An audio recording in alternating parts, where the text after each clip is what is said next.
지난 화요일 저녁 8시경 여러분은 어디서 무엇을 하고 계셨나요? 네, 저는 7시 50분부터 TV를 켜고 기다렸습니다. 8시가 되기를 MBC를 켜고 기다렸는데요. 8시가 딱 됩니다. 그때 화면이 한쪽은 민주당, 한쪽은 국민의힘 이렇게 나오더라고요. 그러면서 이제 카운트다운 딱 되더니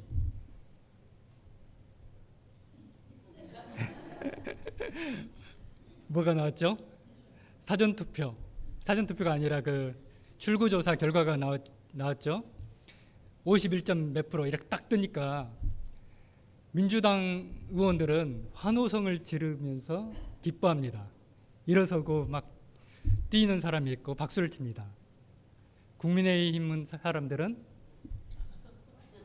얼음 돼가지고 가만히 있었습니다. 보셨어요? 예. 지금 개표가 시작됐어요? 안 됐어요? 개표는 시작 안 됐습니다.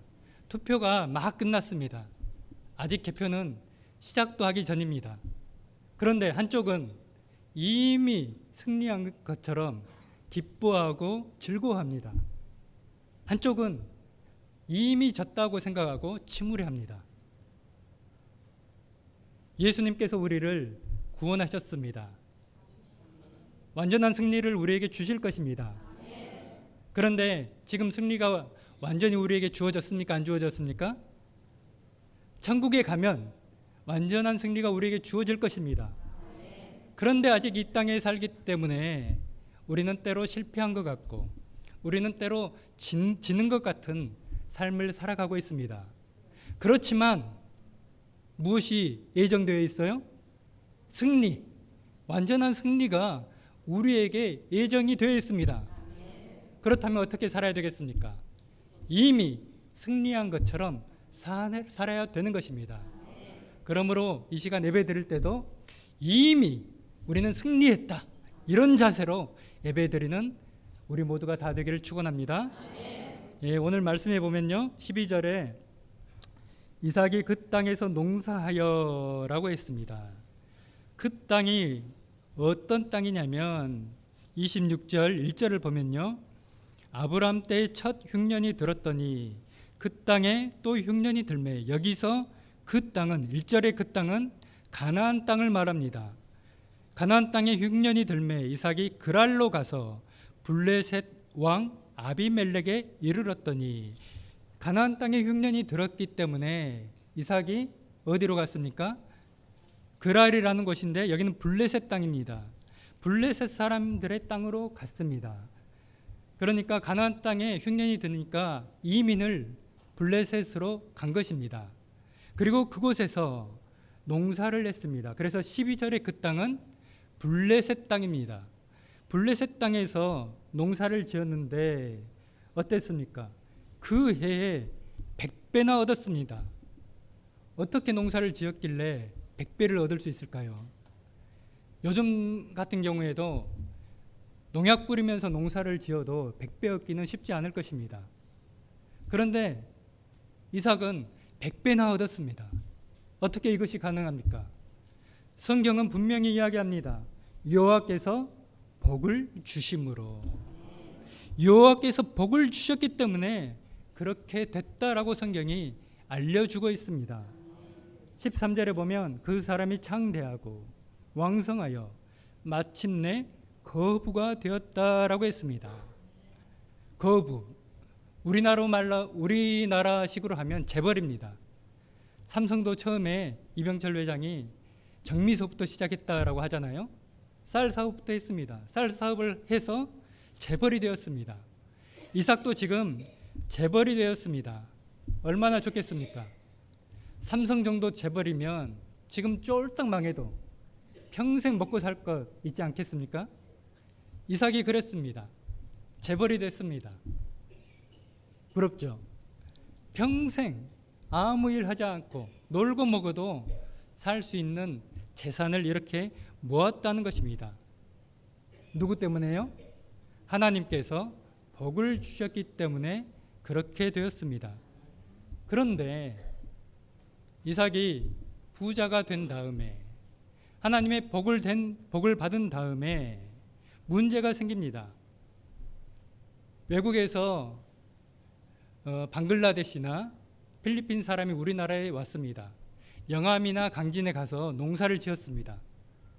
그런데 수확할 때마다 100백씩 수확을 얻습니다.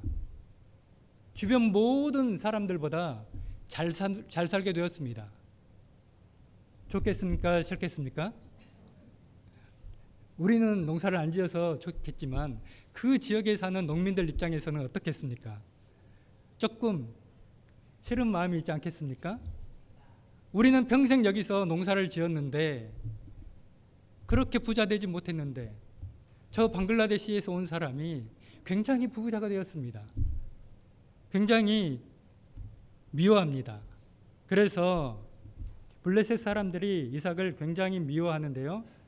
15절에 보면, 14절 마지막에 보면, 그를 시기하여 그 아버지 아브라함 때에 그 아버지의 종들이 판 모든 우물을 막고 흙으로 메웠더라. 미워해서 우물을 막아버립니다. 그리고 나중에 보면 16절에 보면 아비멜렉, 블레셋의 왕입니다. 이삭에게 이르되 내가 우리보다 크게 강성한 즉 우리를 떠나라. 블레셋 왕이 자기들을 찾아와서 여기를 떠나라라고 이야기를 합니다. 하나님의 복을 받아 부자가 되었습니다. 그러면 아무런 문제가 생기지 않고 아무런 걱정 없이 살아야 되는데, 문제가 발생할 수 있습니까? 없습니까? 있습니다. 하나님의 복을 받았는데 우리의 삶에 문제가 발생할 수도 있다는 것입니다. 큰 은혜를 받았어도 우리의 삶에 어려움이 생길 수 있습니다. 왜 그렇습니까? 이 세상이 죄악된 세상이기 때문입니다. 죄악된 세상에 우리가 살고 있는 한 하나님의 큰 은혜를 받고 하나님의 큰 복을 받아 누린다 할지라도 문제가 발생할 수 있습니다. 이삭이 다른 사람에게 피해 준 것이 없습니다. 그냥 열심히 살았고 하나님의 큰 복을 받았을 뿐입니다. 그런데 다른 사람들이 미워합니다. 다른 사람들이 공격합니다. 여기를 떠나라고 합니다. 블레셋 사람들이 우물을 막아버리자 이삭이 어떻게 합니까? 17절에 보면 이삭이 그곳을 떠나라고 되어 있습니다. 떠납니다. 아무 소리도 하지 않고 떠납니다. 요즘 경기가 안 좋아서 장사하는 분들이 다 어렵다고 하잖아요. 그런데 위치가 정말 좋은 식당이 있다고 생각을 해보겠습니다. 위치가 정말 좋습니다. 사람들이 굉장히 많이 왕래하는 곳에 위치를 하고 있습니다. 음식 솜씨도 그래도 괜찮아서 늘 이 식당에는 손님이 많이 있습니다. 그래서 주변에 다른 음식점들이 이 식당을 굉장히 미워합니다. 구청에 민원을 넣습니다. 저 식당은 원산지를 속여요. 남은 음식 재활용해요. 이렇게 민원을 넣습니다. 구청 직원들이 나와서 조사를 해보니까 사실은 그렇지 않아요. 괜찮아요. 그런데 계속 민원이 들어오고 원성이 들어오고 싸움이 일어나고, 그러니까 구청장이 와가지고 당신은 잘못한 것이 없지만 동네의 평화를 위해서 여기를 좀 떠나주세요. 여러분이 만약에 사장님이라면 떠나시겠습니까? 누가 떠나겠습니까? 민원 넣고 고소하고 이것은 불법입니다 라고 항의하고 그래야 되지 않겠습니까? 이삭이 농사를 잘 지어서 부자가 되었습니다. 그런데 그 땅을 떠나면 또 농사가 잘 된다는 보장이 없잖아요. 경제적인 이익이나 자신을 위해서는 그곳을 떠나면 안 됐습니다. 그런데 이삭이 떠납니다. 아무런 보상도 해주지 않고 너는 외국인이니까 우리나라 사람들의 평화를 위해서 떠나라고 하니까 그냥 떠납니다. 억울하게 떠난 것이죠. 그래도 어쩌겠습니까? 왕이 와서 그렇게 이야기를 했습니다. 왕이 오는데 혼자 오진 않았겠죠. 군사들을 데려왔을 것입니다. 그곳을 떠나 다른 곳에 정착을 합니다. 정착을 하려면 기본적으로 사람이든지 동물이든지 물이 필요하기 때문에 우물을 팠습니다. 땅을 판다고 해서 다 우물이 되는 것은 아니잖아요.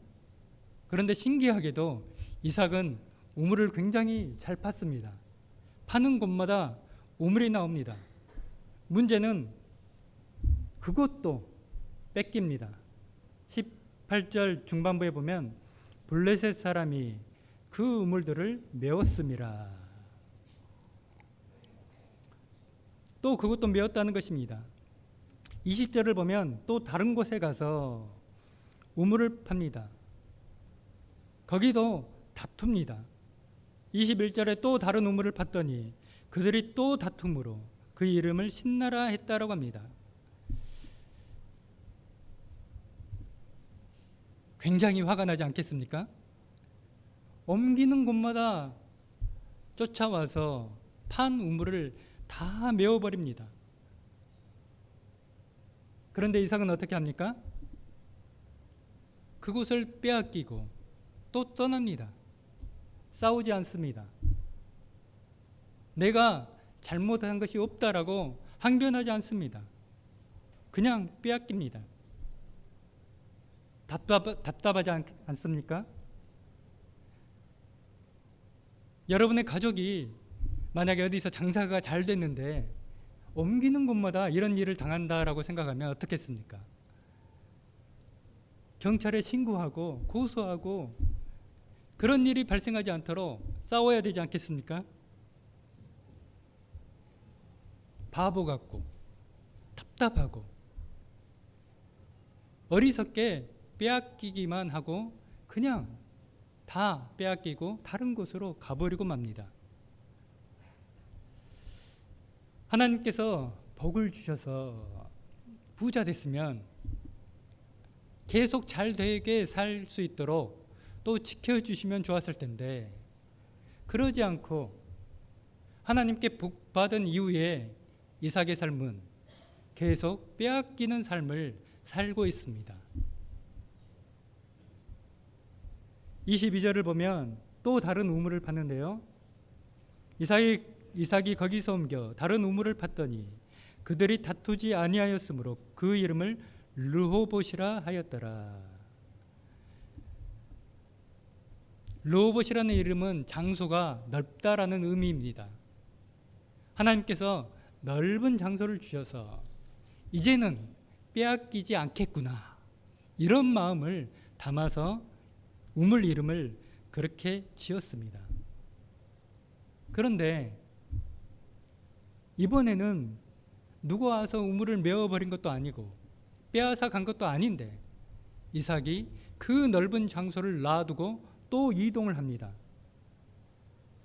23절에 보면 브엘세바로 갔더라라고 했습니다. 브엘세바. 이삭이 원래 블레셋 땅에 간 것은 하나님께서 살게 하신 가나안 땅에 기근이 들어서 흉년이 들어서 블레셋으로 이주해서 살았습니다. 지금 계속 이삭은 블레셋 땅에서 옮겨 다니고 있던 중이었습니다. 그런데 23절의 브엘세바는 가나안 땅입니다. 이제 드디어 가나안 땅으로 돌아온 것입니다. 하나님께서 복을 주셨습니다. 그 이후에 빼앗기는 삶을 살다가 넓고 괜찮은 땅을 얻었는데 그런데 거기도 아직 블레셋 땅인 것입니다. 이삭이 생각했을 것입니다. 왜 이렇게 다 빼앗기는 삶을 살고 있는가? 하나님의 약속의 땅으로 올라가야겠다. 그리고 가나안 땅으로 올라갔습니다. 그런 다음에 24절 25절을 보면 24절에 아버지인 아브라함에게 주셨던 약속과 똑같은 약속을 해주십니다. 24절 마지막에 보면 내가 너와 함께 있어 내게 복을 주어 내 자손이 번성하게 하리라. 아브라함에게 주셨던 약속과 똑같은 약속을 주고 계십니다. 그리고 25절에 그곳에서 제단을 쌓고 하나님께 예배를 드립니다. 그 이후에 놀라운 일이 발생하는데요. 자신을 쫓아냈던 아비멜렉 왕이 찾아온 것입니다. 26절을 보면 아비멜렉이 그 친구 아우삭, 친구니까 아마 귀족이겠죠. 군대 장관 비골과 더불어 왔습니다. 찾아온 이유가 굉장히 의미가 있습니다. 28절에 이렇게 이야기를 합니다. 함께 읽어보겠습니다. 28절입니다. 그들이 이르되 여호와께서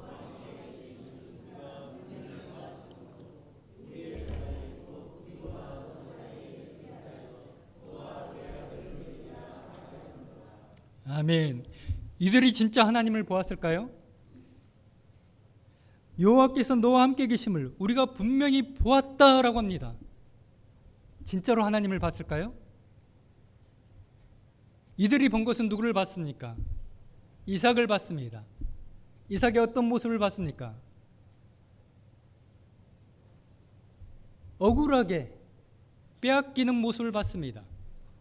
그런데 거기에 대해서 싸우지 않고 옮겨가는 것을 봤습니다. 옮겨가는데 또 빼앗기고 빼앗깁니다.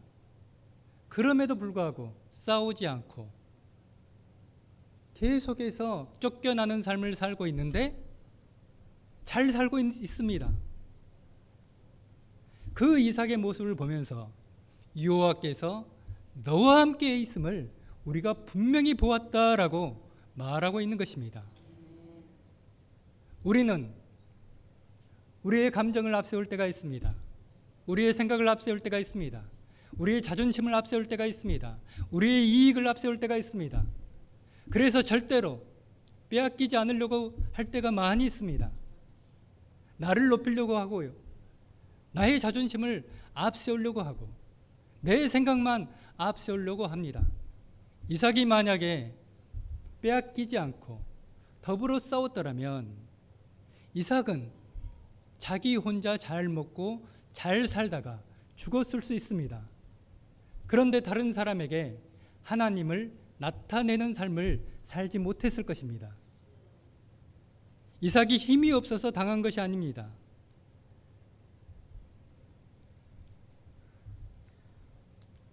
이들의 이야기를 보면 29절에 보면 너는 우리를 해하지 말라라고 되어 있습니다. 아브라함 때에도 아브라함과 함께한 군사들이 있었습니다. 조카 롯이 잡혔을 때 다른 나라 연합군을 군사들을 이끌고 가서 구해낸 적이 있습니다. 그러니까 이삭의 지금 이동은 이삭과 가족들 몇 사람만 이동한 것이 아니라 함께한 군사들이 있었고 종들이 있었고 적어도 1000명 이상의 사람들이 함께 있었습니다. 이삭이 힘이 없어서 그냥 빼앗긴 것이 아닙니다. 그냥 준 것입니다. 왜요? 하나님을 믿으니까. 하나님께서 갚아주실 것을 믿으니까요. 우리는 세상과 다른 원리를 살아가는 하나님의 자녀들입니다. 이미 승리가 보장되어 있습니다. 세상에서는 아직 지는 것 같고 약할 때가 있습니다. 그렇지만 우리에게 주어진 승리는 이미 확실하게 보장되어 있다는 이 사실을 믿고 넉넉한 마음으로 살아가는 우리 모두가 다 되기를 축원합니다. 교회 이름이 너무 좋잖아요. 한뜻교회. 저희 교회는 좋은 교회인데요. 좋은 교회인데 근처에 더 좋은 교회가 있습니다. 그래서 우리 교회가 더 좋지 않은 교회가 되어버렸습니다. 또 광주에 다른 곳에 보면 참 좋은 교회가 있습니다. 우리 교회가 그러면 참 좋은 교회가 아닌가? 이런 생각이 들죠. 한뜻교회는 하나밖에 없는 것 같아요. 광주에. 또 있나요? 한뜻교회. 누구의 뜻이 되어야 됩니까? 예, 하나님의 뜻으로 하나가 되어야 합니다. 하나님의 뜻으로 한 뜻이 되어야 합니다. 내 뜻이 아닙니다. 장로님의 뜻이 아니고 권사님의 뜻이 아닙니다. 하나님의 뜻으로 한 뜻이 되어가는 귀한 교회가 되길 축원합니다. 때로는 양보해야 될 수도 있습니다. 내 자존심을 내려놔야 될 수도 있습니다. 내 주장을 내려놔야 될 수도 있습니다. 그것이 이 주변 사람들에게 하나님을 보여주는 기회가 될 줄로 믿으시길 원합니다. 함께 기도하겠습니다. 사랑하는 하나님, 이삭의 삶을 통해서 살아계신 하나님을 나타내는 것을 우리가 보았습니다. 세상을 살면서 때로는 우리를 나타내고 싶고, 때로는 우리의 억울한 감정을 주장하고 싶고, 때로는 내 생각과 내 마음대로 적용하고 싶은 마음들이 많이 있습니다. 그러나 우리 삶을 통해서 하나님이 나타나길 원합니다. 이 주변 사람들에게, 광주의 많은 사람들에게 우리 교회를 보고 하나님을 발견하길 원합니다. 그러기 위해서 때로는 양보하고 때로는 빼앗길지라도 하나님이 나타나는 모습이 되게 하여 주시옵소서. 우리를 통해서 많은 사람들이 하나님을 발견할 수 있도록 인도하여 주시옵소서. 한 마음과 한 뜻이 되어가는 교회가 되게 하여 주시옵소서. 예수님의 이름으로 기도합니다. 아멘.